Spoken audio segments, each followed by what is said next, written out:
Hey there, and welcome to That Bond Show, the internet's number one James Bond rewatch show hosted by two guys named Logan and Trevor.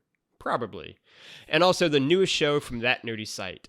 Join us every week as we discuss a new Bond movie from Dr. No to No Time to Die. I'm one of your hosts, Logan Wilkinson, and joining me this week is my Phoenix son, Trevor Starkey. This was the first one that had like an iconic line, and I forgot to prepare it to like do that as my intro. No, Mr. Logan, I expect you to die. It's a great line. Like, it is amazing watching Goldfinger, which is this week's episode, obviously, Goldfinger, how loaded it is with like instantly quotable lines, and what, 57 years after the movie came out, No Mr. Bond, I Expect You to Die still hits so hard. It's still such a great line. Yeah. That like preempted all of the like cliches of villain monologues. That just said, no, I just want you to die and I'm gonna leave. Mm-hmm. Yes, this is Goldfinger that we are doing this week. Originally released in the UK London premiere on September 17th, 1964. Which, as we kind of talked about a little bit last week with From Russia with Love, was just a few months after that movie had released in the US. Trevor, do you have any prior experience with Goldfinger, or is this your first time through with it? I mean, like, I'd clearly seen and heard a lot of, like, this is the one that, like, immediately as these moments are happening, I'm like, oh, I know that moment. I know that moment from pop culture. I know, like, I know so many of these elements from here. But no, this is, I mean, much like kind of the rest of the Connery era, I've not seen these before in their entirety. Like, you know, obviously Oddjob pops up. I'm like, oh, it's Oddjob from the GoldenEye game. 65, yeah. And yeah, the like, no, Mr. Bond, I expect you to die. Iconic line that I was well familiar with. The Goldfinger song, well familiar with that. The imagery of Masterson, like, painted in gold. Like, I wasn't expecting it so soon, but yes. And it's weird because despite all of that, the actual, like, Auric Goldfinger, not at all how I imagined him looking. Like, I did not have a vision of him in my mind going into this. So he very much like bucked the trend of what I expected the big bad Bond villain to be. Like, so much of this very much immediately like ringing those bells. So much so, I mean, like, we'll talk about this more certainly, but like, this feels the most iconic Bond of everything we've done so far, obviously. And like, it seems like it will be a hard pressed to like identify a future movie that like checks off more Bond boxes than this one does. I mean, from the introduction of the Aston Martin, obviously, also, and the, you know, more Q gadgets. I think this was the first one where we get like this almost disdain from Q towards Bond that ends up kind of becoming a staple of that relationship for so many years. And so, yeah, there's just like so much fun to this one that I feel like I knew through osmosis, but there were still a lot of fun surprises here. Yeah, I mean, I didn't put it in the trivia section, so I get to do the fun fact for it now. Especially within like Desmond Llewellyn's performance of Q, which is obviously his second kind of turn at the character. Watching the making of Goldfinger documentary, which I do for most of the movies that we're going to be doing on this pod, but especially on Goldfinger. Yeah, I mean, it was interesting to see kind of Guy Hamilton, the director, talk to him about the fact that, you know, in Desmond Llewellyn's mind, Q should be like super excited to see Bond, right? Like, he's James Bond. He's like this big deal. And then Guy Hamilton was like, no, he never returns your gadgets, treats him dismissively, is like very kind of flippant about everything. You're going to be so annoyed, right? Like, you don't want to stand up for him. You're not going to say, great to meet you kind of thing. You're going to have way more of an antagonistic relationship. And you kind of see that start, like you said, here.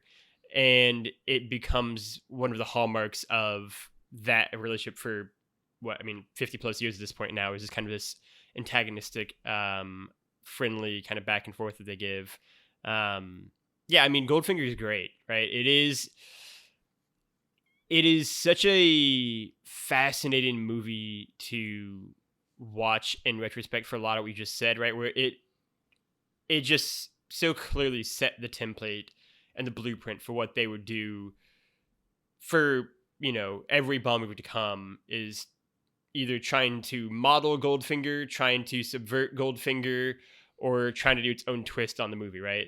It feels like. And there are only a few exceptions to that rule. And it's easily, the thought I had in my head after I got done watching it was, Dr. No is where James Bond started, but Goldfinger is where this became a franchise that would last for 50 plus years and another 20 plus movies.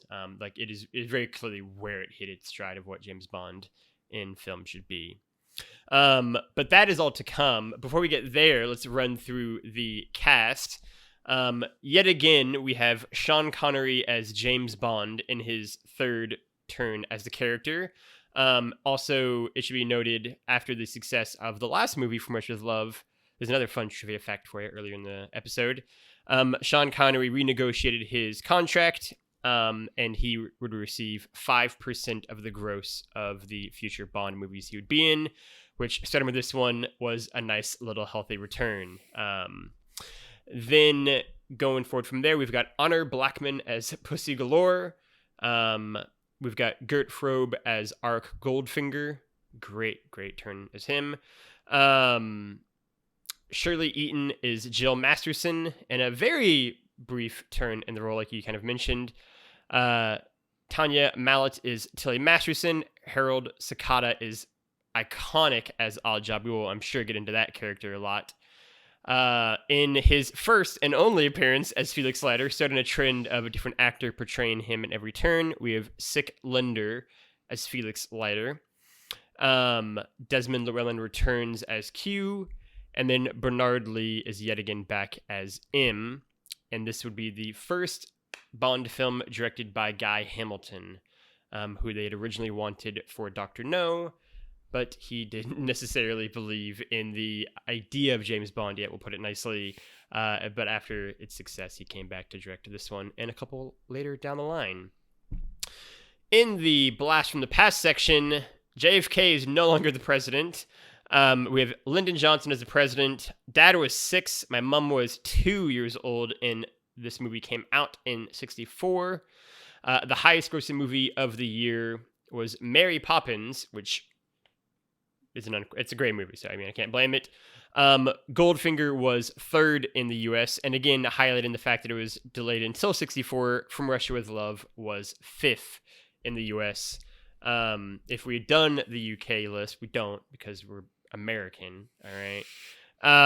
Goldfinger smashed the records and was the highest grossing movie ever in the UK in its release. Outside of that, we've also got A Hard Day's Night, to keep it a Beatle theme from last week's episode. The Beatles film was released in 1964, as well as the album, and it is a fantastic movie, actually. It's a really good movie that the Beatles starred in, and it's a really cool look at the kind of pratfalls of fame in a comedy, and is also among my favorite Beatles albums. After that, we're in the trivia section already. I think just start with the big one, obviously. Like we've already kind of touched on, Goldfinger is the most critically acclaimed and praised of all of the classic pre-Daniel Craig, I kind of refer to it as, Bond movies. It is at the top of virtually every single list or outlet's rankings of Bond movies you're going to see, or right near the top. Pretty much never going to see it any lower than 4th or 5th. It won multiple awards, including the Bond series' first ever Oscar award for sound effects, and has, as we mentioned earlier, served as a template and example from which all Bond movies would be compared against in the years to come. To this day, it is probably the Bond movie, I think, that is most seared into kind of pop culture at large, like we kind of referenced earlier, with all of the numerous scenes, lines, gadgets, villains, quips, and even music. Goldfinger is pretty much going to be the benchmark we're going to be comparing all of the movies to for the rest of this podcast run as well. I'm going to go ahead and let you know. And then I pulled a quote from John Brosnan in his book, James Bond in the Cinema, because I think it kind of highlights and sums all of this up perfectly well. And the quote is, quote, Goldfinger represents the peak of the series. Debatable for me, but still. It is the most perfectly realized of all the films, with hardly a wrong step made throughout its length. It moves at a fast and furious pace, but the plot holds together logically enough, more logically than the book, and is a perfect blend of the real and the fantastic, end quote. Goldfinger was a massive success. It transformed the franchise, and I think it is sort of impossible to have a conversation about Goldfinger without acknowledging its kind of seminal place within the Bond franchise. Again, never a personal favorite of mine, though. We kind of brushed over, I guess, my personal history, but always I'm more like in the mid-tier of Connery movies, so still top 10 Bond movies for me. Still probably no worse than ever like 6 or 7 in my own personal rankings, but only ever like my third or fourth favorite Connery Bond movie in the past. After the massive success of Goldfinger, the Bond series truly became a global phenomenon, with the film helping to usher in the wave of 60s espionage films that would come to help define the box office and cinema in the years to come. Within just 2 years of Goldfinger's success, for example, there were over 22 secret agent movies at the box office, to say nothing of TV, where shows like Mission Impossible and The Man from U.N.C.L.E., and then also Get Smart, that was the other one, all had come out as well. Its influence would very much kind of help define the 60s. Yeah, it's weird even putting that in the context, because I grew up watching Get Smart every night on Nick at Night kind of thing, and like sure, that that's was really like and I until you mentioned that, I probably never put it in the context of like a James Bond parody. I just thought of it as like a spy parody where he's you know talking into his shoe, and obviously it has like the weird gadgets and stuff like that. So thinking of the idea of like, oh, that was directly riffing on Bond and that stuff, I'm like, oh, yeah, it totally makes sense. So I appreciate that. I think it's interesting to know too, because, and this isn't a trivia fact, that it's the thing I guess we'll do right now, is that obviously James Bond is a huge franchise and a huge series that has endured for 50 plus years and over 20 movies and games and all this other stuff. But really, the 1960s, it was just so all-encompassing in pop culture, it felt like, right? Like there was a little bit of Beatles mania to James Bond as well, right? Like Sean Connery was just a humongous star. Starting with Dr. No, obviously, and From Much Love, but really from Goldfinger onwards, it was just very, very different, right? And I think in 2021, right, like James Bond isn't necessarily the same thing, right? We have like superhero movies, right, are the big thing, right? In the 80s, I think you'd kind of see the shift happen really, where like action movies became the big thing. But in the 1960s, like unquestionably, like this is the movie franchise really that exists. And Sean Connery is like the biggest actor in the world, right? And this like just dominates the globe. And so there is just an extra element of, yeah, everything obviously is going to try to be like it because it was so kind of unexpectedly successful. As we mentioned earlier, Goldfinger features many of the series' most iconic and most parodied moments, with works as varied as True Lies, The Simpsons, and Austin Powers giving homage to numerous moments from the movie. Austin Powers alone basically parodies, it feels like, half of this film, just straight up takes it out and does stuff with it. But Simpsons has numerous references and homages to this. And True Lies was my personal favorite just because of how less of a comedy that one is. Still referencing and pulling scenes from that into this. This is easily, I would say, if I had to guess, the most parodied Bond movie, with maybe the exception of a Bond movie to come in the next few weeks that has pretty well parodied as well, and pretty well kind of homaged to. This is the first movie in the Bond series to feature a pre-title sequence unrelated to the rest of the movie, and also the first film to feature the main theme for the film during the opening credits. Like we talked about last week, the main theme of From Russia with Love, which is From Russia with Love, isn't actually played until the ending credits of the film for whatever reason. But yes, this week, Goldfinger is very prominently displayed in the opening title sequence, and the pre-credit sequence. This isn't a list or a pod within a pod or a ranking we have, so we can just do it right now. This is going to be one of my favorites of the entire series, I think. I think that's such a classic pre-credits opening sequence of Bond. Yeah, I mean, I think like it's another one that, like, again, iconography from that has carried through to like obviously the white suit with the red pomblum, to Indiana Jones in Temple of Doom, as well as more recently Star Wars: The Last Jedi. The like the whole like cracker that they're supposed to find on Canto Blight is basically decked out in that in that outfit. I like I at the same time, there were elements where I was like, oh, the movie is showing its age here with like the grappling hook, like weirdness of like he shoots it and then like from, below the camera, you see like somebody basically throw a grapple hook kind of up to the roof or something like that. The like pouring out of almost like giant toothpaste tubes of like the plastic explosives, just like, well, this seems weird. And also just he like, I took the note, like he very kindly turns the lights off before he explodes this entire facility. But I did like the iconography of like he's going in his wetsuit or whatever, and then like changes out of that into his proper disguise, decked out in his tuxedo, is like, oh yeah, that's like iconically a Bond kind of thing. I love it too because it's one where it's just completely unrelated to what happens next. Yeah. Right? Like, there's just no relation to it at all. And it's great. And you don't get any sort of context, right? Like what some of the later ones will do, because not having to be related to the beginning is pretty common, but not given any sort of context, right? Like we were just started at this mission at pretty much the end. And I loved that, right? You get one line of like, oh, I'm blowing up like a heroin thing, and that's it.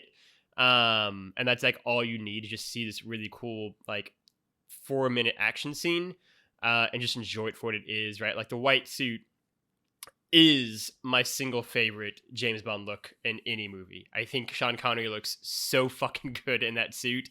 So much so that when they made the From Russia with Love video game, it is a suit you can unlock, and once I did, I just wore it constantly. And also there's an entire level, just non-canonical, that opens From Russia with Love that just has you wearing the white suit just because they knew how popular and how dope he looks in it.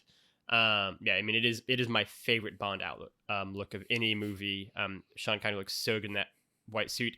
And really, Sean Connery himself, I would argue this is the best he ever looks as James Bond, right? Like, I think he like has like really filled in nicely, right? Whereas in Doctor No, he's still a little like skinny, you could argue.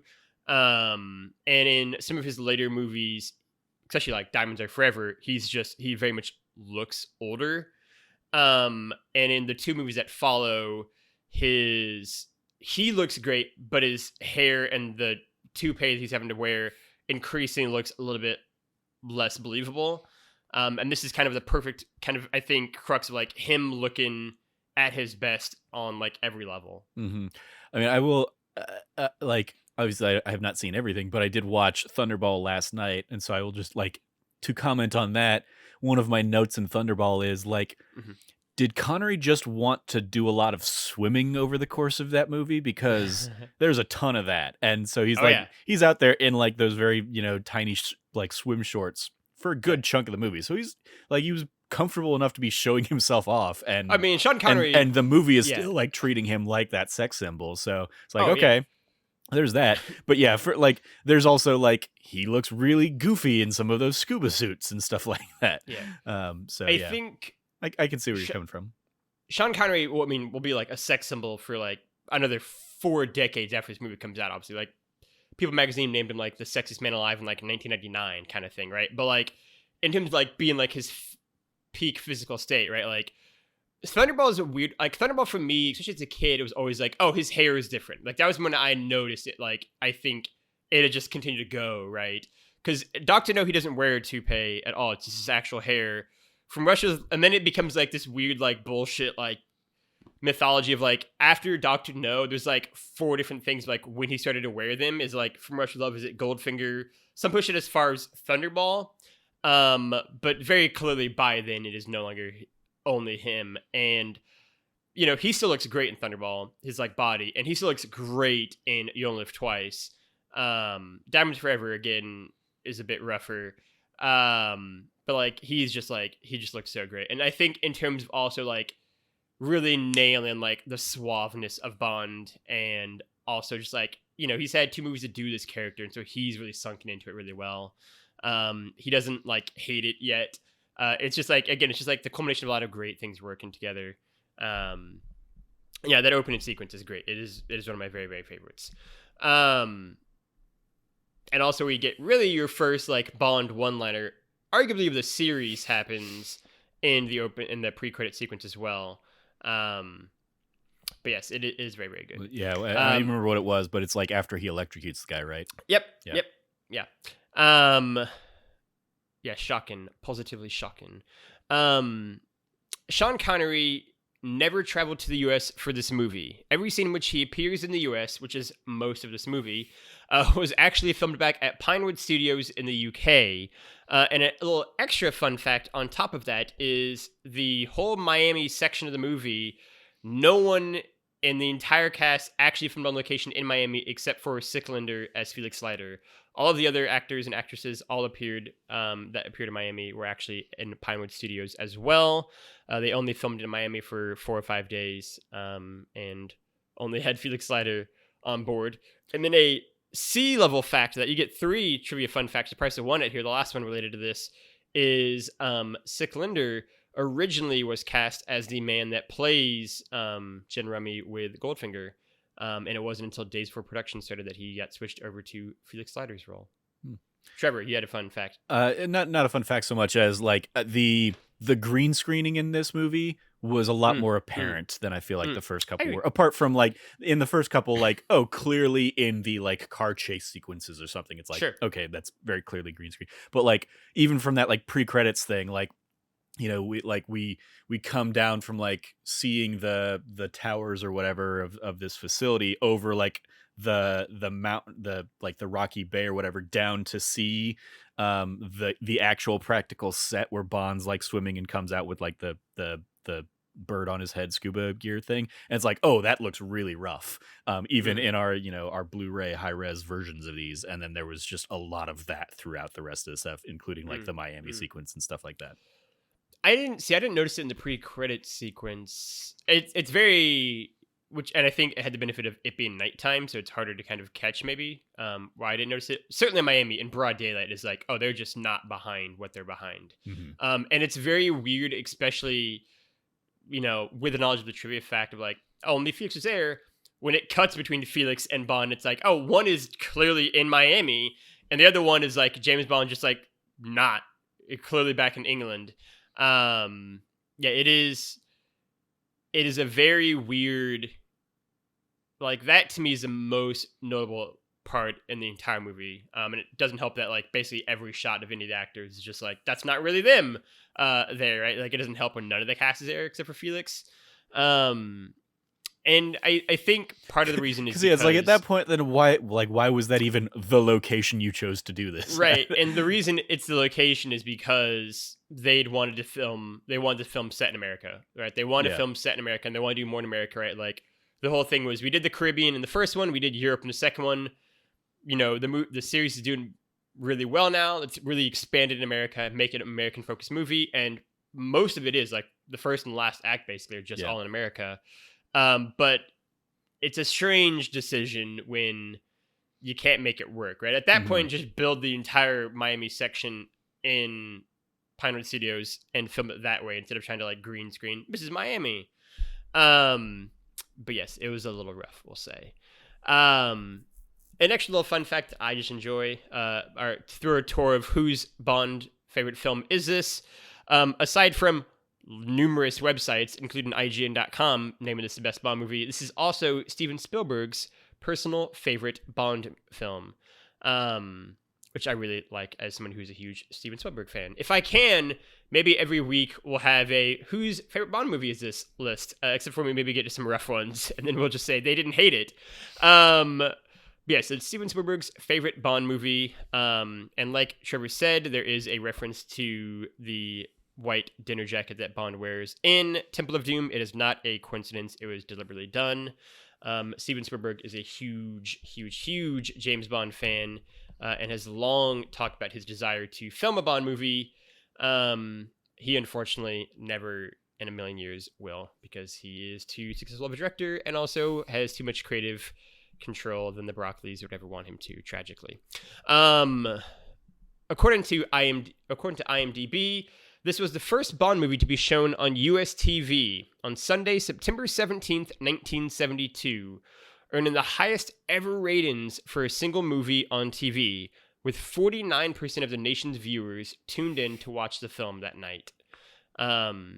Which is just an incredible amount of the TV viewing audience watching one thing. Yeah. I mean, also like a very different time when they had 3 channels. 4 channels. To yeah, go right. from, yeah. Yeah. And probably it this helped. ended and then it just cut to like the national anthem and a flag waving. Right, yeah, for the next 8 hours.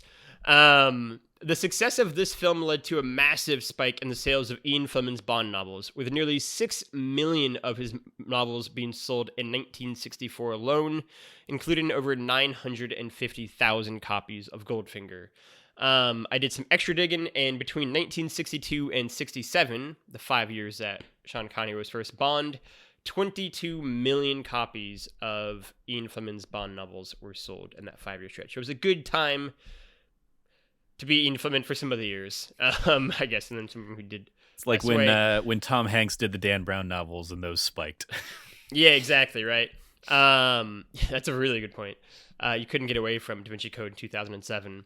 And then finally, going back to this film's kind of status as one of the best Bond movies, this was named as one of the 100 greatest British films ever made by the British Film Institute, BFI, and the American Film Institute listed Auric Goldfinger as one of the 50 greatest villains in cinema, and the main title theme as one of the 100 greatest songs in film. Again, it is a very popular, very critically acclaimed movie. That is Goldfinger. After that, we've got our 070, second recap. I didn't time myself on this one, but I'm pretty sure I can get it done in 70 seconds. I trust myself. Let me take a little drink of water here, get the old... I've got the stopwatch pulled up. Thank you. Here we go. All right, I even you can't see the Google Doc, but Trevor can. I even made the type bigger on this one to be able to get through this quicker. Here's the recap.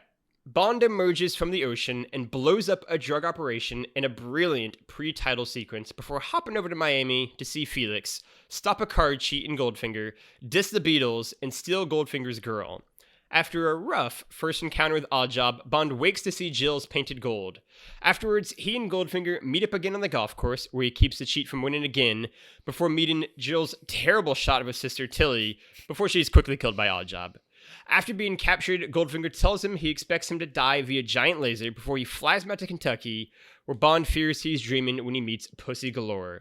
After some hijinks, Operation Grand Slam begins. The 41,000 troops pretend to be asleep so Goldfinger can walk in the front door, because who doesn't love a good trick? Bond fries Oddjob, gets some help stopping a bomb, and watches as Goldfinger gets sucked out of a plane. There we go. 52 seconds.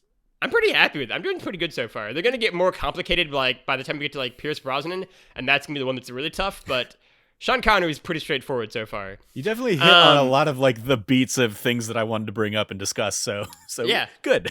We're good. Trevor, before we hop into the recap and get into those things we want to discuss, how many people were killed? Let me... man. So I'll say just beforehand, when I originally pulled this up a week ago, Like Mm-hmm. it only had like the named characters, which is Sure. largely what I've been kind of like drawing from. But when I Mm-hmm. pulled it up like right before we started recording, the fandom page had been updated to include a whole bunch of the unnamed henchmen that are killed throughout the movie, including the ones Mm-hmm. that Bond kills. So we'll go either way. I'll give Okay. like the rundown, including the unnamed henchmen. But if you want to focus on just kind of the named or the primary characters that Bond kills, how many people does Bond kill in this one? Bond kills the guy in the tub.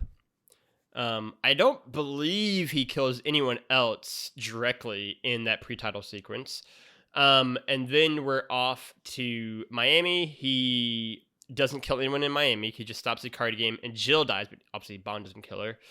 Then we go to London. Then we go to Switzerland.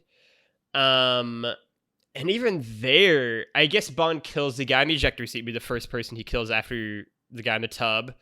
And then like, maybe generic henchmen are killed in like the car chase kind of stuff. But I'm going to say the guy in the ejector seat's killed. And then after that,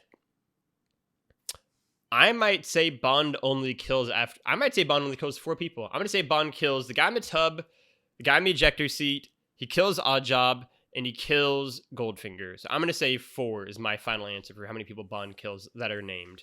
I mean, the guy in the ejector seat not named, so that would be 3. But yes, yeah. I'll say 4. He's big enough where he gets his own scene. He gets his own spotlight killing. Yeah. So yeah, the original poll I had was only the 3 of Kapungo at the top, Oddjob and Goldfinger. But the added ones that kind of came in today, and a couple of them like I had tagged. So James Bond uses the oil slick and causes like a car of 4 henchmen to crash and explode. Right. I guess. I didn't think about that. He shoots another unnamed henchman in that sequence. The ejector seat unnamed henchman. An unnamed henchman gets kicked in the throat by Bond. Hey, he's fine. Then Oddjob. Yeah, down to Oddjob. Then Goldfinger and the 3 other unnamed henchmen that are in the plane when like it goes down.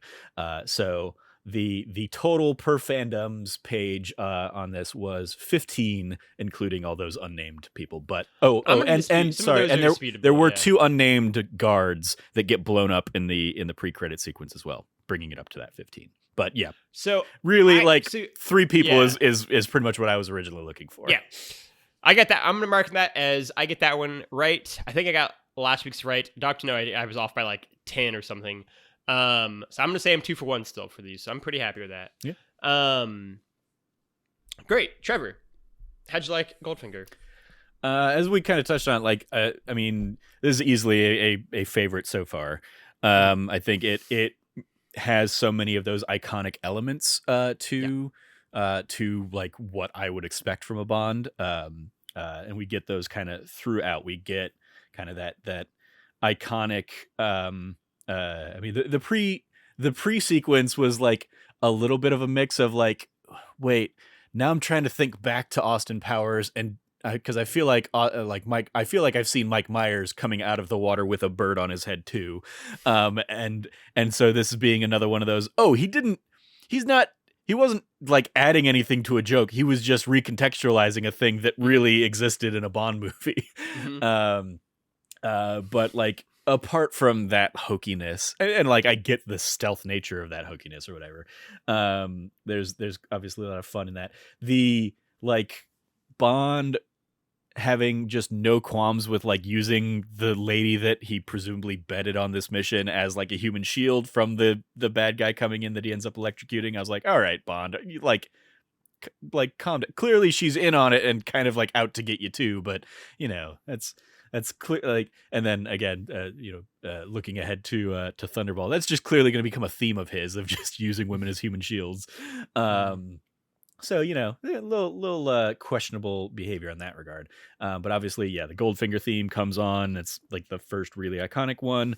I appreciate the cleverness of like Bond. Like, I mean, Goldfinger, a very obvious cheat. Like, he's very clearly getting information fed to him through his like headphone earpiece thing that is not, he's not trying to hide at all. No. So I'm like, what the, like, all right, why would I anybody wish I play had cards gotten, with like, this guy? yeah, Especially like when this a guy week like earlier. insists on Yeah. like this guy insists on like sitting in this one particular spot. I'm like, okay, well that just reads that like somebody's over my shoulder reading you what my cards are. Especially when at a certain point, because they're doing like they were doing just like a few dollars a hand. It's Uh-huh. like, sure, you're doing a few dollars a hand, and it leads you to being, they say, 10,000 in the hole to him. Yeah. I think at a certain point in time, you go, you know what? Maybe I'm just not gonna play with this guy anymore. If I'm 10,000 in the hole after like 4 days, he only wants to sit in one chair. He's got a fucking like radio headset in his ear. Like, what was his excuse? Like, oh, it's my hearing aid, right? And this is what it looks like. It's like, I don't know, man. Like, Yeah. The introduction of Oddjob, fun of Great. course, and Yeah. like there's an element, especially between this and Thunderball. There's like a realization of like, hey, Bond's not exactly a great spy. Like a lot of people get the drop on him, and he kind of like messes up a little bit more than you would expect a suave, debonair super spy to do. But yeah, here it's the fact that like Oddjob just kind of like sneaks up on him and takes him out. Right after he makes a weird like slight at the Beatles, as you kind of alluded to, like he disses Again, the Beatles, and it's why we name it the Thing. Yeah. yeah, it's like okay, I mean, sure. What else? We get a big old like exposition scene about like Goldfinger wanting the gold, and like here's all this gold stuff and Fort Knox, and who's like, let's track this money down. And that's where like I'm in the back of my mind at this point, I'm like, wait a minute, like we came off the gold standard like almost 100 years ago now or something like that. So like when was that in context with the movie? It's like, yeah, no, we'd already been off the gold standard for like 30 plus years when this movie comes around. So I'm like, I don't think it's going to be such the critical blow to the economy if all of the money in gold, like in Fort Knox, is gone. And admittedly, there probably wasn't like all of that money in Fort Knox anymore. That was probably more still just like, hearsay and the reputation of Fort Knox based on like the reality of the thing. But then I'm like, oh, but maybe that just wasn't like as common a knowledge to audiences there in the 60s as it is from like, us kind of growing up with that world history aspect or US history aspect.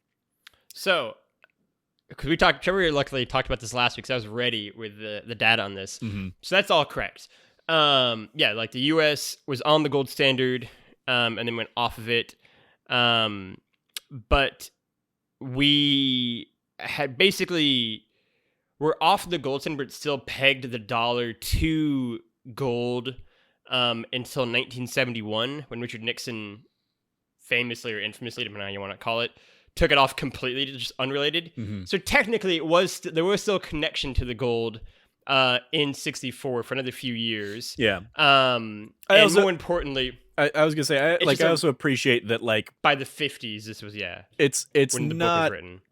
Like the plot isn't like trying to it isn't about trying to steal all that gold either. Like when the later plot element comes out and he's just trying to like make it radioactive and toxic, Screw him over, and like running the numbers on that and realizing that based on the half-life that's described in this movie, the gold still would not have been viable today as we're recording this. It wouldn't have been until next year, 2022, that like people could have safely handled that gold again.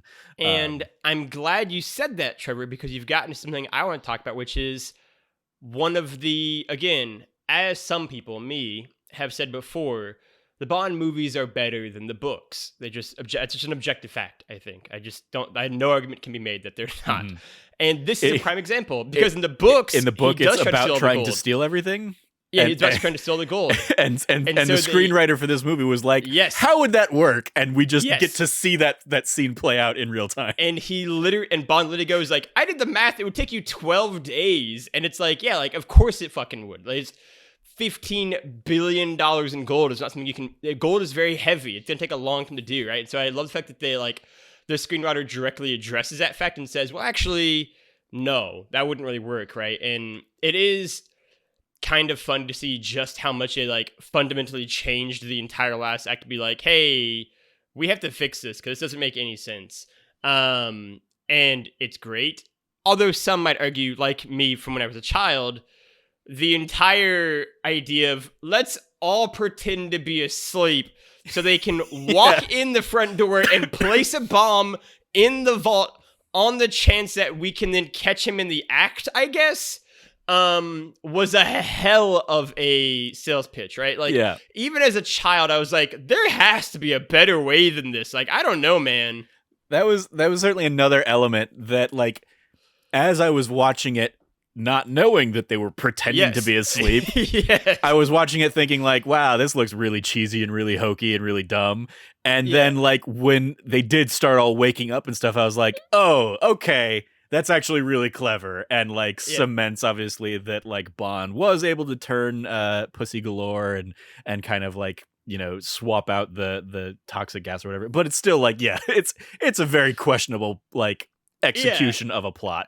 Like, I'd have just seems like it would have been way easier to just be like, hey, we're going to arrest you now, or Goldfinger, on this informant's all information. All of this evidence, and the spy that you have in your basement, right? Like, I just think that's like one of those moments where like I'd have loved to have been a fly on the wall of that pitch to the general head to be like, look, you've got 41,000 troops. I know that. What I want you to do, we're gonna stage. We're gonna stage some cars that look flipped over as if somebody fell asleep at the wheel.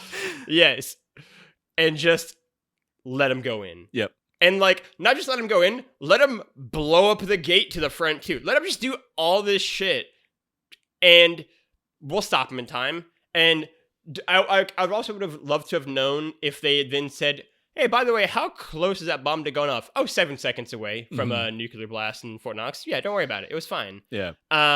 Is also great. Yeah. Like that whole sequence, I always loved as a kid. It is like the first time I think where like the Bond series really goes bananas, and I'm just like, this is a ridiculous plot, and I love it. It's just like absolutely absurd. Down to one of my favorite scenes in the entire movie.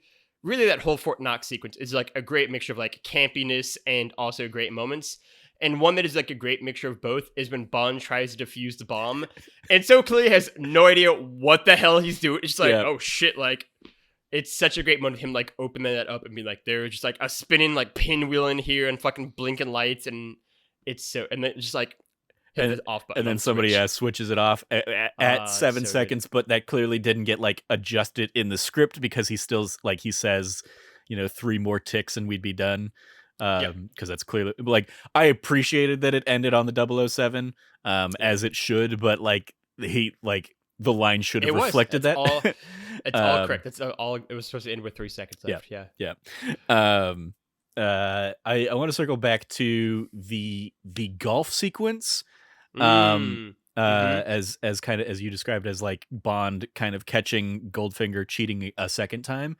Yeah. Because there's an element of like there was a lot of confusion around that sequence for me where I was like, but like wait, doesn't like Oddjob clearly knows who Bond is. So like when you as soon as you introduce Oddjob as the caddy, it's like the jig is up. Like this isn't like 2 people who may have only, you know, known each other through what Goldfinger heard when Bond kind of talked to him and told him to throw the card game and stuff. Like he clearly knows but so there was just this weird like level of like I don't know who knows what in this sequence, and I'm very confused by that.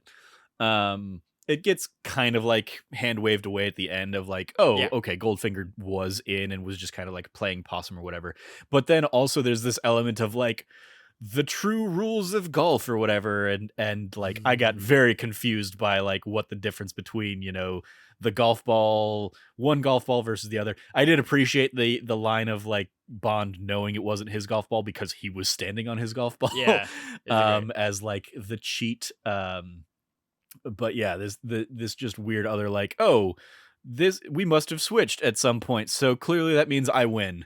I was like, I don't understand the rules of golf, and I can't imagine that like the majority of the American public or the public in general knew the rules of golf there. It's the same, like, it's the same feeling I get when, like, they go into a game of baccarat. I'm like, I don't know Oh yeah, the rules of that's this at all, or insane. what is Yeah. meaning, like who's winning what here. Yeah. And this was just kind of another example of that kind of thing where I was just like, okay, like, I'll go along with it based on, like, the dialogue that they're having The of reactions. like, Yeah. clearly, like, yep, Bond, snuck one in, got the upper hand on Goldfinger here. But yeah, I was just like, that's just over my head. I really like the golf sequence. Actually, I just love the like Bond sticking it to him. For me, it makes more sense whenever they play any sort of European poker that they're going to play in the first like 30 years of this franchise. For the only reason that at its core element is basically you can't play the wrong ball is basically what it is. Like you can't play not your ball. If you do, it's a 1-stroke penalty. And so it didn't matter what ball it would have been, as long as it wasn't the ball he had hit. If he had played any of the ball that wasn't his, Yeah. he cheated there, whether intentional or not, because it happens sometimes unintentionally on golf course. It doesn't matter. And Bond knew that he cheated because he was on the ball, and so it's like, we're gonna fuck with him then. Yeah. I also always love in my mind thinking about the last shot that Bond hits and whether or not he deliberately misses it just to make the point, right? Because if he made that, he could just win outright easily, right? Like he had no reason to miss other than just fuck with Goldfinger. And so I always love the fact of like, did Bond miss that on purpose just to like dig it in on him? And like, I love that pettiness too. Like there's an element in Goldfinger, I think, that isn't as prevalent in the prior two movies. Again, going back to like Sean Connery really, I think,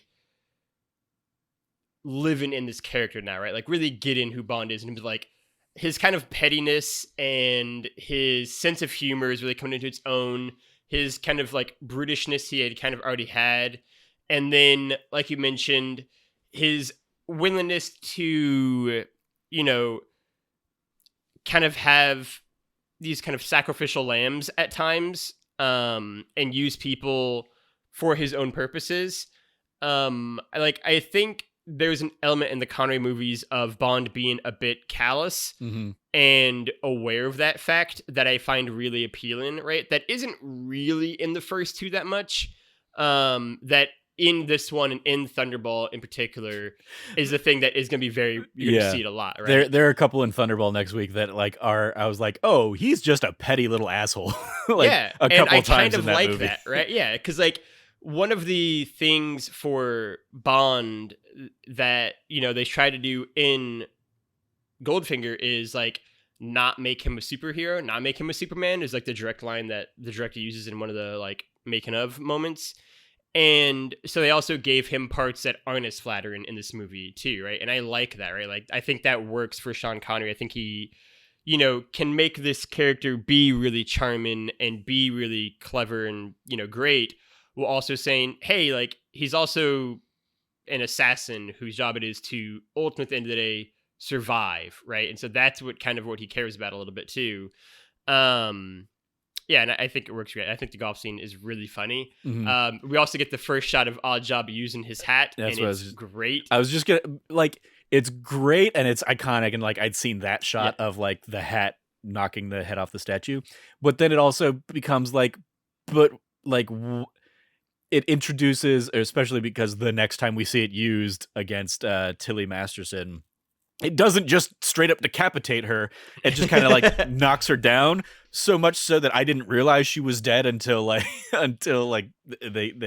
kind of like write her off and kind of explain her away. But I was like, oh, like, and obviously like to keep a whatever rating they needed to get for this movie, obviously they're not going to just chop off. have a head split off. But it's just kind of like, I don't think I even realized like until the end sequence that it's supposed to be like that it's a metal rimmed hat, and that's like that's what makes it like you know, able to kind of transmit the electricity and stuff like that. Like it was just kind of like I didn't understand Oddjob's power because it kind of gets like used a little bit wishy-washy throughout the I think that's totally fair. I've seen Goldfinger legitimately probably like 12.5 times, if not more. And I had never noticed until this viewing that there is a moment in when he first throws the hat at the statue and he walks to pick it up, and the hat is basically like top side down, and so you can see like into the bowl, Mhm. where it is rimmed metal, and so Yeah. you can see there. Oh, it's a metal hat. I get it. But then he picks it up, and it is a 1 or 2 second shot, and that's it, right? And so if you aren't paying attention, just go, that hat kind of looks grayish. That's all you're gonna think, right? Like, and I've seen this movie a dozen times, and I didn't catch it until now. So I think it is totally fair to say his powers are a little wishy washy. Yeah. I also love the fact, and therefore ripe for comedy, hence the Yes. character in Austin Powers who throws a shoe. Yes. I also love the fact that it kind of ties into something I want to talk about, which is this movie's amazing usage of the Masterson Twist sisters, who are just each in the movie for like 90 seconds just to get murdered by Oddjob. Mhm. And it is, I guess, unintentionally funny to me, because I don't know if it's not supposed to be funny, but I just love the fact that, like, yeah, Jill Masterson is like such an iconic Bond moment and like character, and like she's on the cover of Life magazine after the movie comes out with like the gold paint, Mhm. and she's in it for 90 seconds basically. Yeah. And then Tilly is, first off, a truly awful shot. I took that truly note and then awful- yeah, became like I was so vindicated and validated when Bond Yeah. calls her out on being a terrible Yeah. shot in the movie. like I can't even, like, how badly was she holding the, like, should have been like directly downwards basically to like shoot Bond instead of anywhere else in that scene. Mhm. And then obviously screws up again later on in the movie. Jill's death, I think, makes a lot of sense. I always felt like Tilly is she's one of the only parts of the movie where I'm like, she's such a weird character to have in the movie at all. Yeah. She's She's like it's the kind of thing like you would never see that today of like a character who is like set up to be like the like she is the character that is set up to be she would like, be the to main be Bond with girl. Bond's Yes, Bond yes. throughout the rest of the journey and get like the Yes. validation, the vindication at the end of taking out Goldfinger or something like that. Yes. And like nope, she just gets completely offed a few scenes later. Yes, it is such a like, it's such a weird thing. It's one of the only things that doesn't really click, I think, in it. Like her whole sequence, right? Like the only good thing she has that I like is when she is in the car with Bond and they're driving to the like gas station or whatever. Just because it allows Bond to me to be like, something is up with this girl, right? And like him being like, she's clearly lying to me because her case says TM and not like Tilly like Saval or whatever she said, right? Like he can, like, it allows you to get like, oh, Bond is like being a detective and like figuring out like she's lying and like sussing her out and like that kind of stuff. That's great. It could have been done with almost any other character. And it was such a weird thing to have her in here. I'd like to be like, she's a hugely important part of the book. She's not really a big part of the book either. She's just like a random character who is here to get killed off again. But yeah, and then that leads us to the iconic Bond girl of the movie in Pussygalore. Before we get into her character and how, everything about her, I just want to share a fun fact, 2 fun facts about Pussygalore. First off is the most basic. So I watched these movies again when I was a child, very young, like 5 or 6 or 7. I mean, 5, honestly. And for years and years after watching the movie for the first time, from a very young age, I knew that Pussygalore was like a double entendre. Double entendre is actually being pretty generous, but a double entendre. Mm-hmm. But I didn't get why. And for years, like, I don't really get it. And then like once I realized what it was a double entendre for, I was suddenly filled with like, that is like, how the hell did they slip Pussygalore in this movie in 1964? Which leads me into the trivia fact of originally, Bond's line when she said, "My name is Pussygalore," wasn't "I must be dreaming." It was, "I know that, but what's your name?" Mm-hmm. And then they basically were like, "That's too dirty to say. You can't. This is 1964, right? Like, you can't say that. It's too much." And even in how it came out as like, "I must be dreaming," that whole sequence was still censored in some countries after the film came out. They talk about how like in India that just all gone. They didn't have any of that exchange. And whenever they were doing press tour in the UK, they called her Pussygalore. Whenever they did it in the US, you would see her billed a lot as Miss Galore, or most disparagingly, I think, Auric Goldfinger's personal pilot. which aside from being a mouthful is also a hell of a way to treat her. But Pussygalore, Trevor, what are your thoughts on the character here? I like, name aside, I Yes. appreciated her way more than I thought I was going to. Yeah. Especially like it's weird because this is another one of those like hearing the name all these years. Like it was associated with Octopussy for me. Mm, So sure. not realizing like it We're gonna here get or another whatever. one. Yeah. Exactly. But then also like the name then tied to an image. The image was of Mm, Jill Masterson in hmm. gold or whatever. Like that's what I would have like put the two together. So Pegged when she as. comes in and she's much more like she's competent pilot, she's not taking Bond's shit, out the gate. She's like the first age appropriate Bond Hmm. girl that kind of Yeah. like gets introduced into the series. They're like Yeah. I very much appreciated that aspect of it. Um uh I yeah, like overall I like her as a character. I I mean, jumping ahead to the like earmuffs moment of something that doesn't age well, I'm not a huge fan of like the like rolling around in the hay sequence that Hmm. like is very much more forceful than like obviously eventually she acquiesces and gets Yeah. turned or whatever, but it's still like incredibly uncomfortable. Do you want um me to share you an extra little tidbit about that? sure. So in the movie, they're like they do some stuff, but it is very opaque. But in the book, Pussy Galore is straight up a lesbian that Mm. Bond turns straight. Oh, yeah, Um, way worse. yeah, Yeah, I guess that's kind of like hinted at with like they do like her like certain all women, flight squad kind of and I'm not thing. interested, right? Yeah, Like, there's yeah, nothing like I don't care about your charm, right? Like they do like things about that, but like it is very much so like in the day, like oh, she is just a straight woman and he is a straight man. They must have sex, kind of thing, right? Whereas in the book, it is very much like she is a lesbian that he turns straight. Again, a prime example of why the movies are better. Not much better at times, but still, yeah. I think that sequence is definitely a strong contender for the earmuffs moment that doesn't age well, alongside everything with Dink in Miami. That whole exchange when he's getting a oh massage, yeah. right, and then he gets up and man talk and slaps her on the ass. I knew that the slap was coming. I had totally forgotten that he says man talk, and I was like, whew. Things that don't happen in 2021 Bond movie. Hmm. That's a pretty good case right there. Yeah. Yeah, it was not ideal, but Pussy Galore. That's like the biggest kind of irony of all is that like she's got this absurd name, and you know Bond's dynamic with her is not great at times, but Honor Blackman is a great actress, right? Like she is like when this movie came out, like she was arguably on par with Sean Connery in terms of star power, right? Like she coming from the Avengers, like she was a huge star in the UK, and very clearly holds her own against Bond here in all these scenes. Is like age appropriate, like you said, is clever, gives him shit back. Gets the drop Like on him. yeah, gets a drop in him. And a great scene. Like she is easily, without like, easily one of the strongest, if not the strongest, of the Bond girls in the Connery era, at the very least.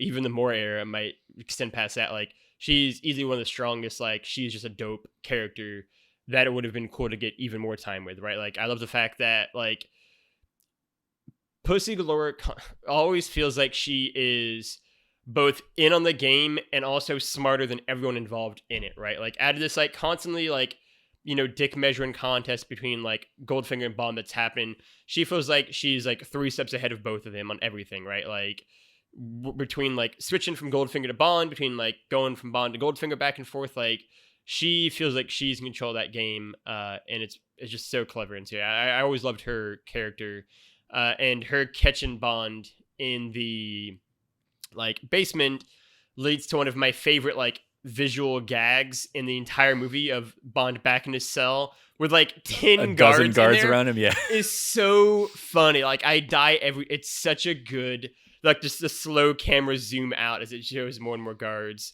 Yeah, it is. She's great, and it leads to a great moment as well. Yeah. Trying to think. I mean, obviously we the like around here is where we're getting to the like, no, Mr. Bond, I expect you to die. Or actually, I guess Yes. that happened before the like he talks his way out of that, and I was very curious. I was like, oh, like Goldfinger isn't monologuing; he is just like straight up leaving. So Yeah. how is he like? How does Bond get out of this? And he name drops the Operation Grand Slam thing that he heard, and like Goldfinger correctly identifies like a few words you overheard. You have no idea what it is, Yeah. but doesn't like trust in that. I love the fact that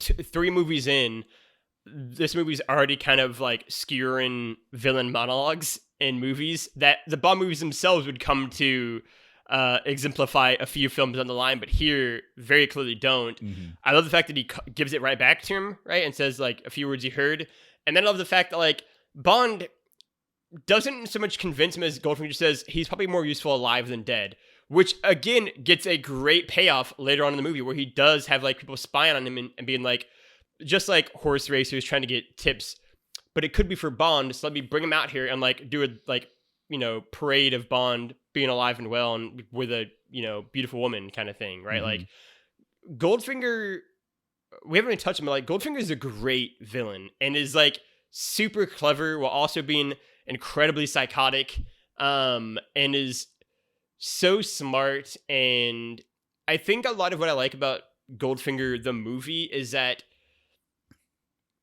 Bond is great in this movie, but is also dealing with people who are just giving him shit right back, right? And who are just as clever and just as smart or just as strong, right? In Oddjob, like it is partially a great Bond movie because he's got such a great cast of characters around him who are all also strong on their own, right? Mm-hmm. And like including Oddjob, obviously, who is incredible in this film, without saying a single word, right? Like such a just menacing villain. But yeah, Goldfinger correctly identifying Bond's bullshit, but then still just kind of like bringing him along, right? Is done so well, right? I didn't give it in the trivia, but Gert Frobe is not the voice of Goldfinger. He was dubbed by Michael Collins because Gert Frobe spoke English about as well as I speak German from my 3 semesters of German in college. So not great. Mm-hmm. He was not a fluent German speaker or fluent English speaker by any means, which they did not realize until his first day of casting. And because they had asked there's a whole funny sequence in the making of documentary where they get into like, they had seen him in a German-made movie where he gave like a phenomenal performance. And they phoned his agent and said, does he speak English? And his agent said, oh yeah, absolutely. He speaks English, which shout out to the agent doing his job great. And then he arrived on set and, you know, Guy Hamilton was like, hey, how are you doing? Nice to meet you. And Good Frobe was like, oh, great. I'm doing wonderful. Nice to meet you as well. And exchanged pleasantries fantastically. And then Guy Hamilton like proceeded to ask him a question about the character. And Gert Frobe just went into full German and just gave him an answer back in German. There's a funny moment where Honor Blackman sat down for her first scene that she filmed with Gert Frobe, which was back when they were in Kentucky with like the horse trainer guys, like watching them kind of thing, like that sequence. And like the director yelled action and he gave his lines all in German. And then Honor Blackman was like, okay. And just try to like act alongside that. Eventually, obviously they realized pretty quickly that he couldn't be the voice, and they the direction that Guy Hamilton gave, which I really like, is just speak quickly because it'll be easier for the dub. So all of his thing is just him trying to go as quick as he can saying words to make it easier for the dubbing. And then the last little fun fact of that is the first cut of the film that Harry Saltzman and Albert Broccoli saw was pre-dubbed, and they were like, what the fuck are you doing? You can't understand a word this man is saying. And he's like, don't worry, we'll dub it, we'll do it in post. Basically like an early example of we'll fix it in post, that I loved as well. So yeah, without you uttering a single actual line, other than the only time you hear his actual voice is when Bond is in the like model Fort Knox, and when it's on his face, it's actually Gert Frobe speaking then, but otherwise it's not. But a great villain. Yeah, I knew none of that, so it blended very well. I did want to shout out the last little thing in the lead up to that. Like, I love, again, going to like Bond, it is fallible in this, and isn't a Superman, gets foiled by a mirror in the factory during that like car chase sequence. um I was like, oh, that's embarrassing. uh, uh, da, da, da, da, da. But yeah, I loved the we already touched on it, but the like he tricks the one guard to like get out of his cell, and then when we come back to him later, he's got It's the so good. the throng of guards around him. It's one of my favorite moments in the movie. I like when like it zooms in and you see that Bond is like overhearing this thing from within the model of Fort Knox. I'm like, okay, well, I already was like very confused by the logic of like the the room switch and the control panel kind of like moving in, and the the billiards, the pool table kind of like switching into I'm like, okay.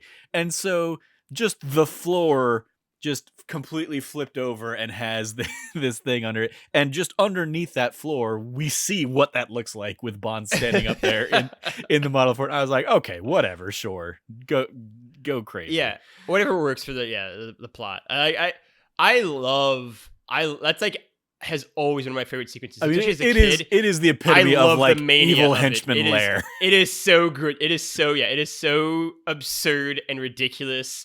And over the top, and I loved it as a kid. Like, I was like, this is the funniest it's so cool. And there's gonna be like, I feel like that whole sequence will kind of come back in a different way in Man with the Golden Gun. We're gonna just like this like fun house of like shit this villain has. And so I love it here too, where it is just like, I think it is a great example of like, Goldfinger is basically a 1960s Elon Musk bad guy of just like cartoonish villain, and it's great. It is so like, I would imagine Elon Musk would also have just like this absurd, just like flips into an evil plan layer thing, and it works great. It is super funny, and it leads to the great scene of just, I love all the shots of all of these mafia bosses just being ridiculous human beings. Yeah, that flew out to Kentucky. They flew to Kentucky. I also love the thought, like, Goldfinger's plan of murdering the nation's mafioso and being like, this will be fine. Yeah. Because murdering a Godfather mafia family has never had any bad repercussions on anyone before. So let's just take out pretty much all of them, and I should be fine. Like, what's the worst that could happen, really? If I have all of the nation's organized crime families wanting me dead. I mean, you know what I mean? I mean, to his credit though, like, he took them all out at like once. So yeah, whoever's next in line at each of those families is probably like, maybe we don't want to fuck with that guy. Maybe we do. Like, maybe we'll just kind of stay on our turf. And then within like 2 days, he's dead. It's like, well, that worked out really well, actually. That resolved itself. Now I've got power. Yeah. I mean, fair enough. Actually, that's a great point, right? Maybe all the underbosses were really happy with the Aftermath. Yeah. I do appreciate. I just love all of it.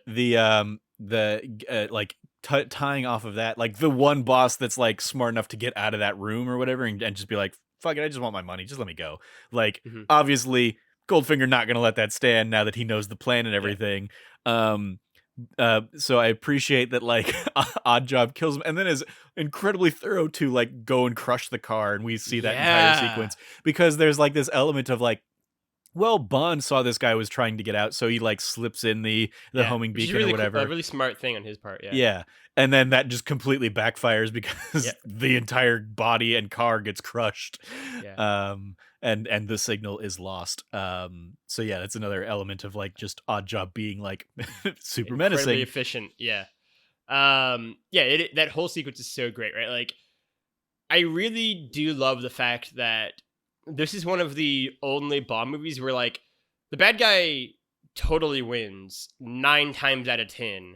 Right, like Goldfinger beat Bond, right? Like, Bond only won because he was able to convince Pussygalore to switch, something Bond did not know until literally the army was in Fort Knox with him, right? Like, until the very end, when he was fighting Oddjob, up until that point, he was convinced they'd pulled it off, right? And so, like, I love the fact that, like, in Bond's mind, Goldfinger won, right? And Goldfinger should have won, except for like a weird fluke, right? Because if the army's not there, Bond is like fucking pulling a random wire trying to stop a bomb, and who knows how that goes, right? And so, like, it is kind of cool because it is one of the only Bond movies where like it does feel like the villain thought so many steps in advance, right? Like, yeah, like the Bond getting like the jacket like tracking device put in is super smart on his part, and Oddjob like totally blocks that off, right? And I just love that repeatedly they just kind of block Bond from able to do anything once he's captured.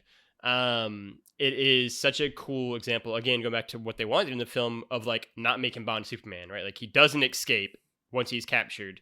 He's just captured like the entire last act of the movie and he doesn't get out, right? Like him living and not getting killed by a laser backfires in its own way because then they see him alive and say, oh, we're not going to storm the compound then. He's right there doing fine, right? Like repeatedly, he just can't catch a break in this movie and it's kind of great. I mean, off of that, two things. One, Felix Leiter, especially after having watched Thunderball again last night, a terrible spy in this. Like, way worse than like how he was introduced in Doctor No. Doctor No, because he's just out there with binoculars and they clock him from a mile away, kind of thing.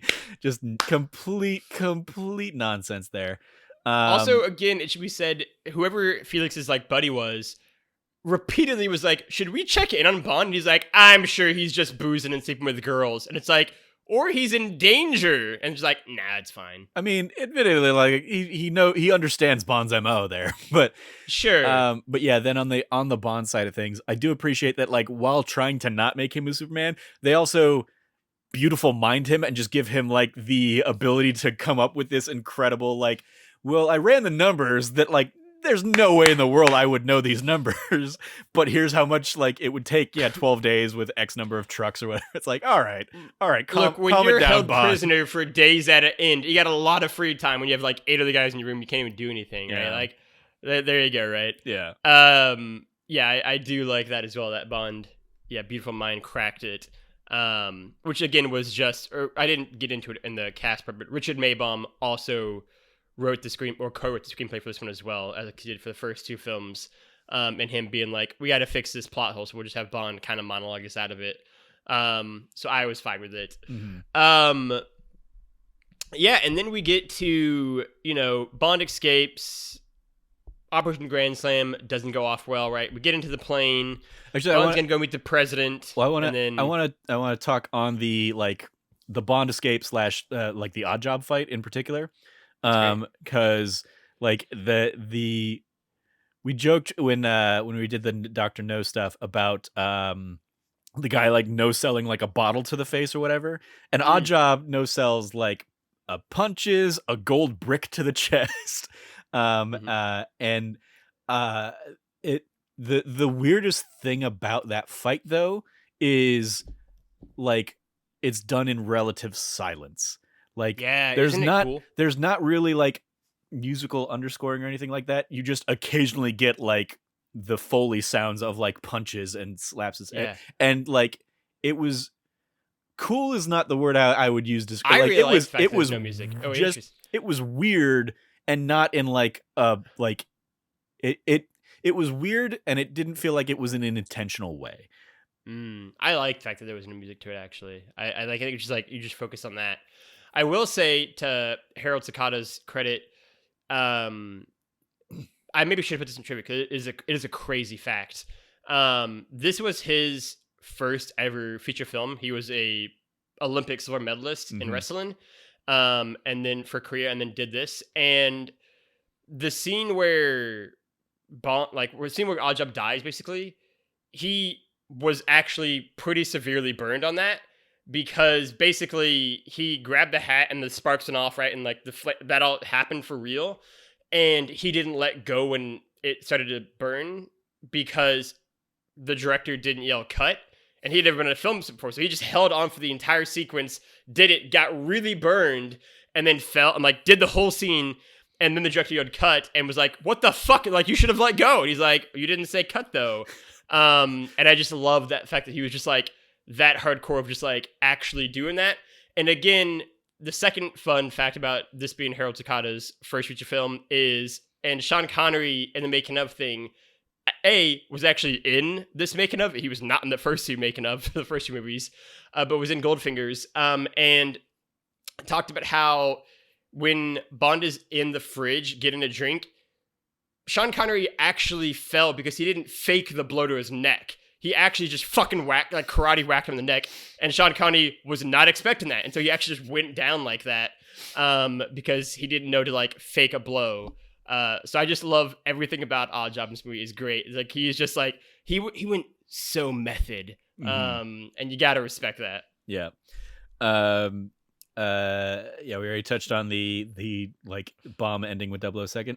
007. The other thing I had kind of highlighted here for the earmuffs didn't age well moment is the call out. Did age well. The call out of like them explaining that like Bond was able to turn Pussygalore and saying like, oh, he must have appealed to her maternal instincts. I got a big old oof right there. Yeah. It's weird. It's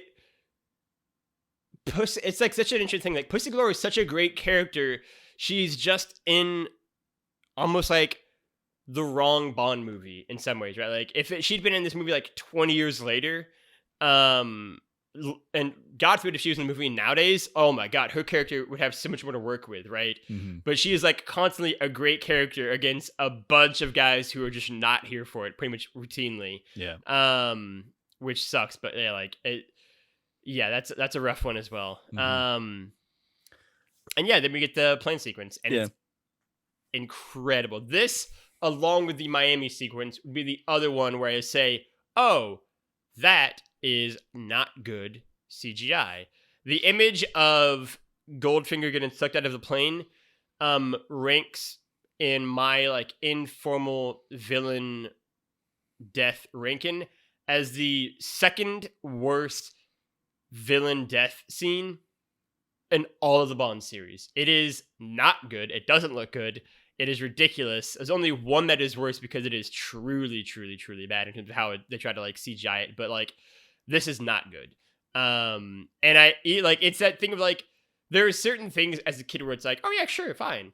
And there are certain ones where it's like, I don't know about that. And like, even as a 6-year-old, I was like, he looks not right. And then like the window definitely would have to expand to let that man get out of it and then shrink again.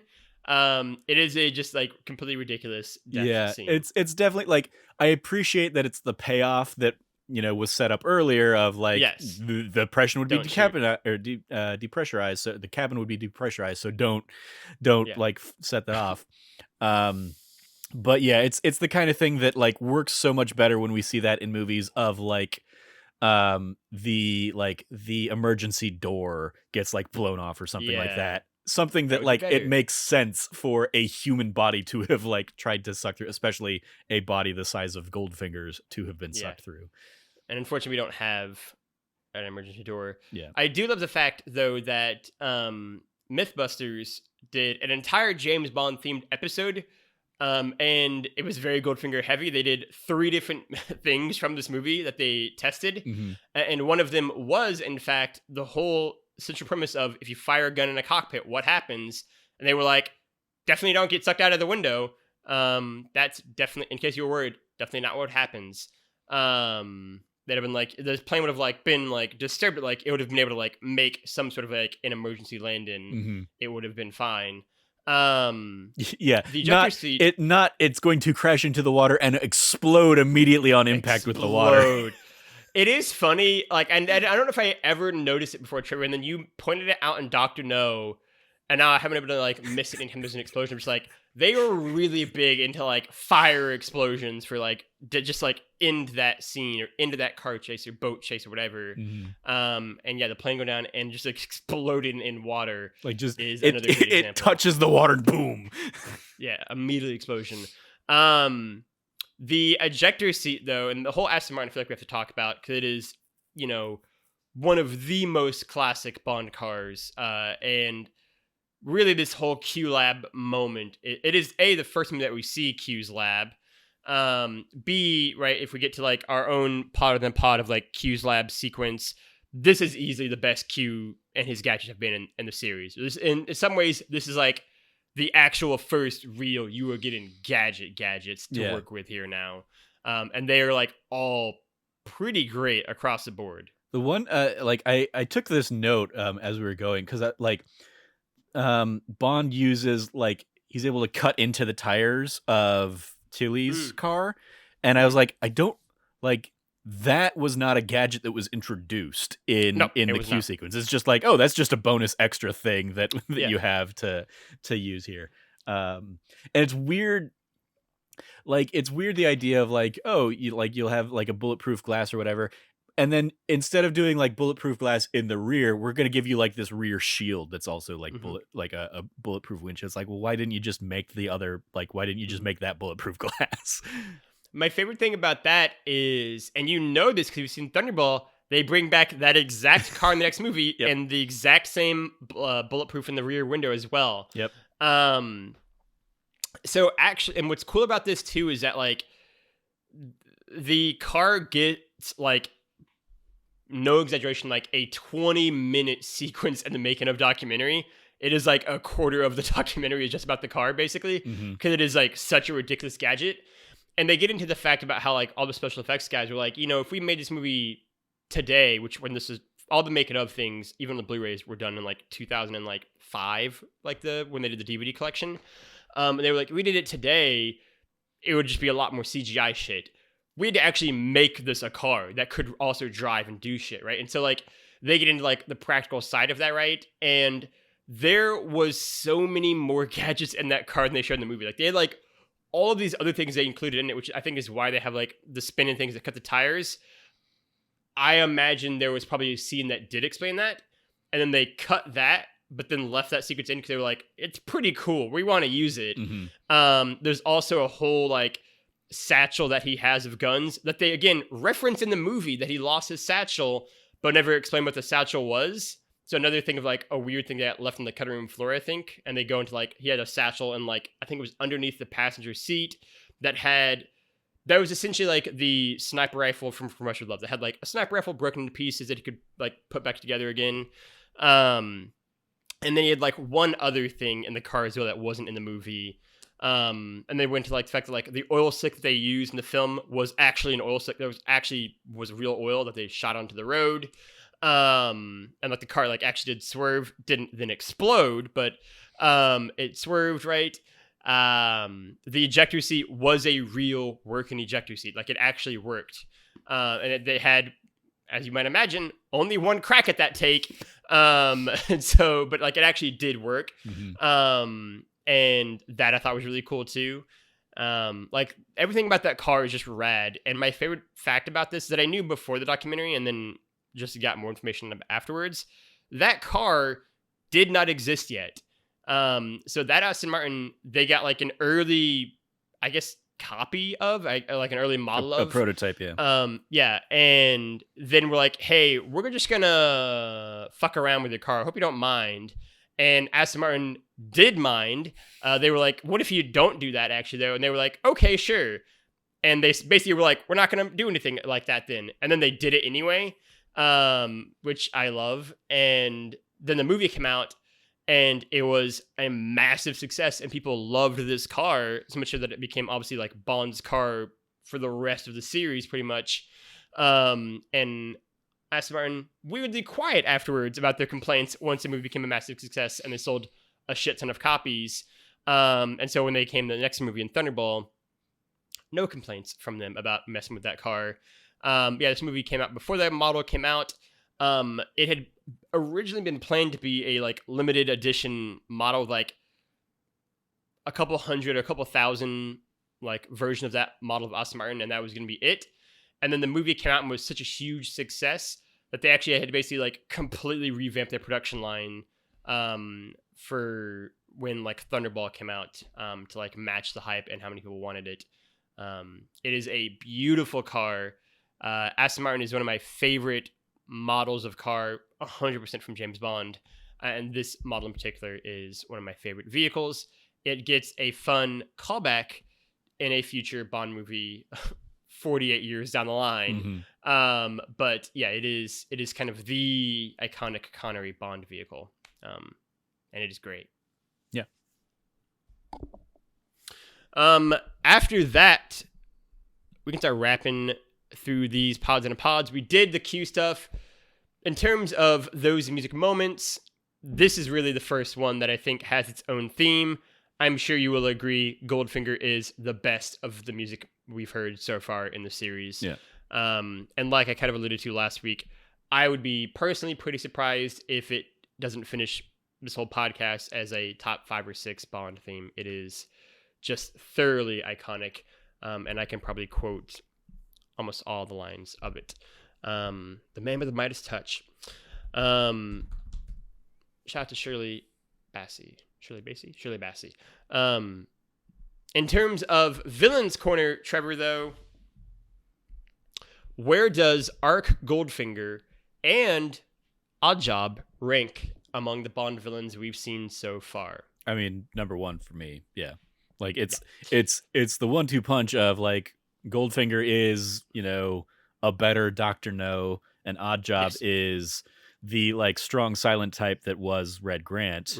And so combining the two of them, like if we were to break like them out separately, like Oddjob might slip down below Red Grant, but like still above Rosa Klebb and Dr. No and stuff for me. So yeah, the combination of the two of them puts them easily in at number 1. Yeah, I agree. Goldfinger for me, I mean, I think he's just such a great Bond villain, right? Like, even as someone who has never, like I mentioned earlier, Goldfinger's never been my personal favorite Bond movie, like it is to the, critical and, fan level that is for lots of people. But I've always loved Goldfinger. He is just such a great villain. I loved him in GoldenEye Rogue Agent, the PS2 game, where he is heavily featured along with Dr. No. And in that game as well, he's a great bad guy. And like a great spoiler alert for a 15 video game that no one's ever gonna play again. A great like turncoat where you work for him and then he betrays you at the end. He's great. I mean, he's just a great concept of a villain. He is a better Dr. No, and then just done way better. And I think his voice is great, his acting is great, his performance is great, how he looks is great, right? Like, he doesn't look like what you would imagine that character look like you kind of touched on. Like, he isn't your standard scary looking Bond villain. He's just like, a German uncle. And yeah, he is fantastic. Speaking of Dr. No, something we touched on a little bit, like when we talked about it the other day, but we haven't really covered here, is it's weird after the first 2 movies kind of having the Spectre, subplot, that this one just doesn't touch Spectre at all, doesn't go anywhere near it. It's just like this movie is a complete standalone thing, which definitely helps it, I think, like make it, stand the test of time in the way that it is and does. But it's also weird that like it is a diversion, especially now having gone into Thunderball myself, of like, oh, they picked the Spectre plot back up on that one, so it's this very weird Spectre, outlier of things, and like I kept waiting for it to somehow tie back in and somehow like us find out that Goldfinger was like number 10 or something like that in the Spectre organization, and nope, just complete other adventure of Bond. I will go so far as to say, this is a little spoilery tease for you. Out of the first 7 Bond movies, this is the only one that has no connection to Spectre. It is very Spectre focused. Like I said many times about how it's very much an overarching plot in Sean Connery's and George Lazenby's run. This is the only one that is not really involved at all, right? It is the Skyfall, right, for Daniel Craig, where like it is the only one that doesn't deal with the larger overarching monster they try to make for that.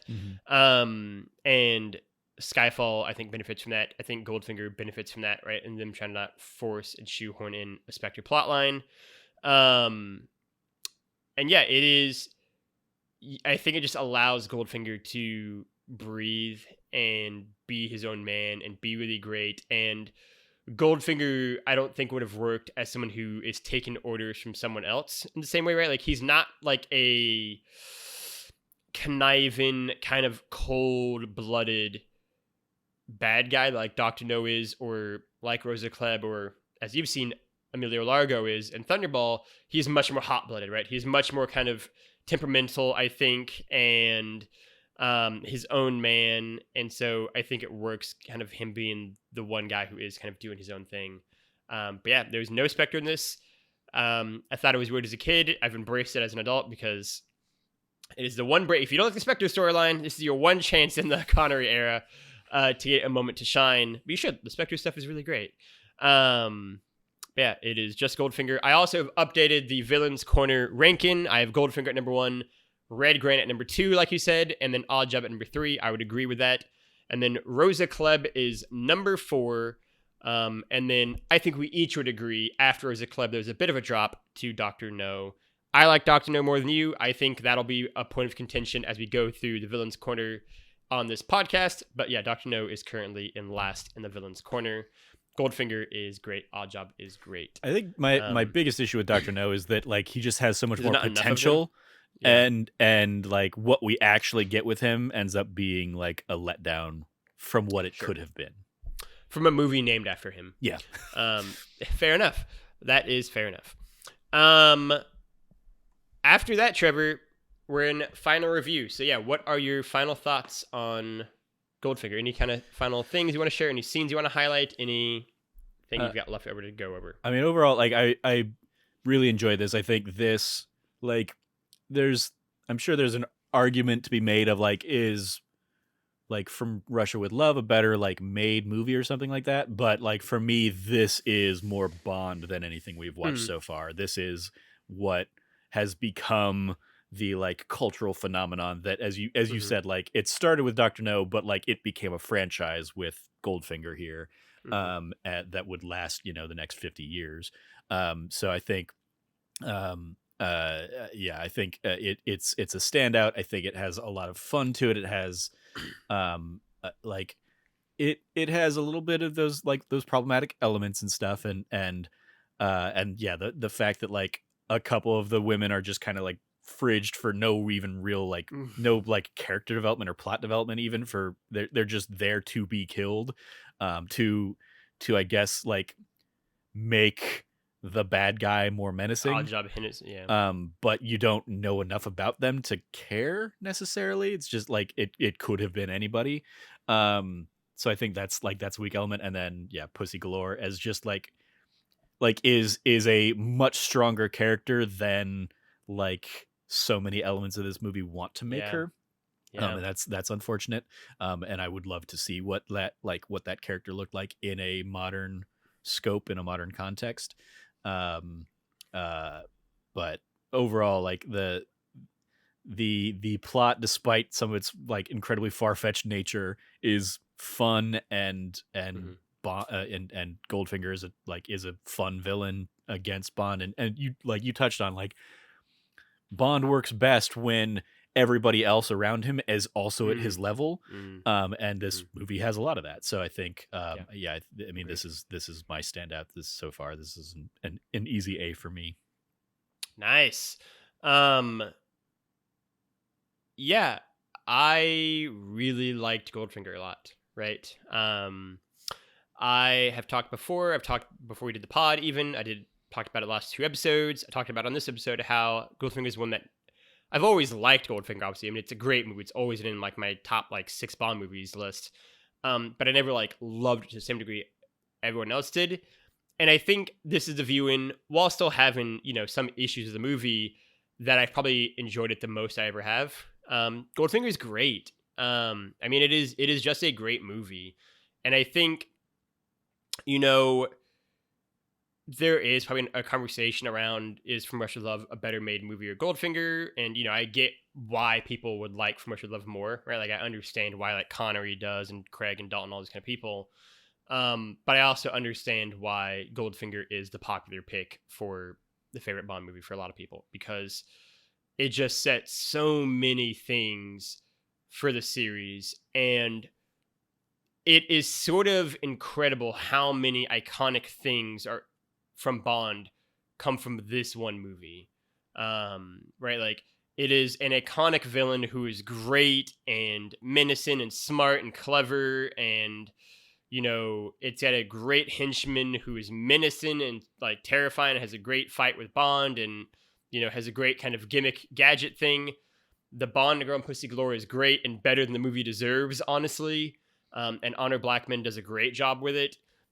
Sean Connery is great. This is one of my favorite performances of his as Bond.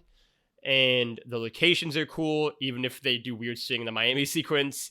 The action set pieces are great. The lines are iconic. It finally kind of, I think, really folds in the sense of humor that had been missing from the first two movies.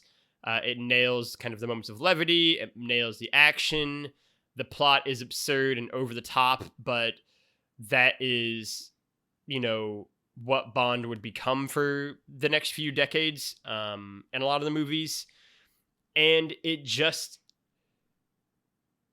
really is the template that all the other movies get graded against, right? And even the movies that I think are better than Goldfinger, which, I do think there are movies that are better than this, all still use this as their measuring stick of, were you as good as Goldfinger? Did you have as many iconic moments, great villains, henchmen, love interest, locations, the scenes, what was the plot, what were the action moments, what were the gadgets? Like, this movie has all of that, and even the movies that are better than this are kind of competing against this one. I would agree that Goldfinger is an A. I think it's the first A of the series. And in the first, maybe surprise for me, I would also have Goldfinger as my number one movie on this list so far as well. I assume we are unanimous on that. Yep. Yeah, I mean, Goldfinger is great. I was surprised by how much I liked it. Like, I think I got done watching it and was like, that was really good, actually. And then in like making the doc and like having to like think about it, I was like, actually, that was really, really good. Like, I like grew to like it more thinking about it and making the doc, and then talking to you, I was like, that movie's just great, right? Like, there's something to be said for setting a template that lasts for 50 years in terms of a legacy for a work of art, any kind of work of art. Yeah. And so, yeah, I think Goldfinger is a great film. It is, I was kind of thinking about it before we started recording. I feel very confident to say this is the first movie that we've done where I am like, this will be in our top 10 at the end of the series for sure. This is like the first one where it's like, that's a guaranteed top 10. Whereas like From Russia with Love is a maybe, for you, for me, probably, but maybe. Whereas Goldfinger's like, this will be it. This will be a contender for the top 5 probably at the end of the list. Mm-hmm. Yeah, it's rad. Yeah, it's a very good movie. It's been a good upward trajectory so far. Will that continue with Yeah. Thunderball? No, but it was, Trevor, I'm so excited. Yeah, we will return next week. I'm so excited for Thunderball because it's one that I've had such a interesting journey with, right? Because like as a kid, I really liked Thunderball a lot. And then as I got older, I grew to kind of like it a little bit less and less, I think. And so I'm excited to rewatch it because it's not one that I rewatch that often, for reasons that we'll probably get into a lot next week, I imagine. And so I'm excited to see if I still have the same feelings. It sounds like from you, I might, but maybe I won't. Maybe I'll like Thunderball more than I remember. I think there are elements of Thunderball that are really, really cool, though. Mm-hmm. I just think they discovered a new technology maybe and really tried it out a lot. Yep. But I mean, that like not knowing that, but you saying that immediately puts this whole movie in context. I'm like, oh, yep, that's exactly what happened. Yeah. Yes, but that will do it. For Trevor and myself, our rankings are the same. We have Goldfinger, then From Russia with Love, and then Dr. No. Like Trevor mentioned, we are on a upward trajectory of Bond films so far. Who can really say what will happen next week? We can only guess. But otherwise, that is the show. That is Goldfinger. I hope you liked it as much as we did and liked hearing our thoughts on it.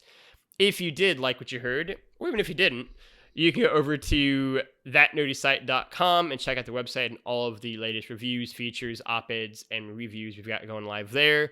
You can go over to youtube.com/thatnerdysite and check out all of the latest Let's Plays and videos, including this whole series, which is a YouTube exclusive, that are going live over there.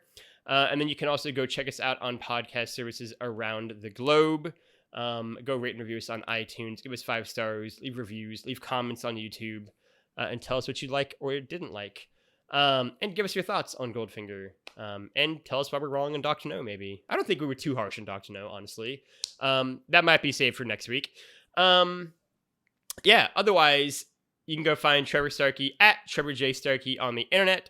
Trev, anything that you want to shout out or plug? Theoretically, all of our Game of the Year stuff is probably out by now, by the time this is going out. So you can go check out that over at That Nerdy Site, or youtube.com/thatnerdysite for our kind of teen Game of the Year thoughts. I will echo that. You can go find me at Lefty Logie or Lefty Loggy, Loggy. Yeah, go check out all of our Game of the Year content. Check out all of the end of the year content we do in general. I might do something for my favorite films of the year as well, because I've got a good list of that as well. So go check out all of the Game of the Year, end of the year content, and go check out the YouTube channel for both this series and also all of the Let's Plays we have going live there. Otherwise, you can go find That Nerdy Site at That Nerdy Site all across the internet. For myself, for Trevor, That Bond Show will return with Thunderball.